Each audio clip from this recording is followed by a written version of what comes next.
দিকে তাকিয়ে আমার নবী বললেন, আজকে মুতিঈম ইবনে আদি যদি বেঁচে থাকতো আর তোমাদের ৭০ জনের ব্যাপারে যদি মুতিঈম এক বাক্যে একটা সুপারিশ করতো, তার সম্মানে আজকে তোদের সবাইকে আমি মাফ করে দিতাম। সুবহানাল্লাহ নাই? ওই যে চিল্লাচিল্লি যে কথা বোঝে নাই, কোন জিনিস মিস করছে ওরা নিজেরাও বোঝে নাই। বিশ্বনবী মুতিঈমের এই সাহায্যের কথা বলে নাই।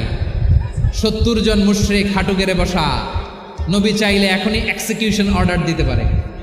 তিনি বললেন, আজকে যদি মুতিঈম বেঁচে থাকতো আর মুতিঈম যদি তোদের জন্য সুপারিশ করতে, এই আবর্জনাগুলোর ব্যাপারে সুপারিশ করতে, আমি মুহূর্তেই তোদেরকে এমনি মাফ করে দিতাম। এবার বলেন, ইসলাম কি ন্যারো মাইন্ডেড না ব্রড মাইন্ডেড? শুধু তাই নয়, যাকে যে সম্মান দেয়ার আমার নবী দিতেন, হোক আস্তিক হোক নাস্তিক, হোক মুসলিম হোক অমুসলিম। বিষ্ণু ইসা ইসলাম যখন রোমান সম্রাটের কাছে চিঠি লিখেছেন,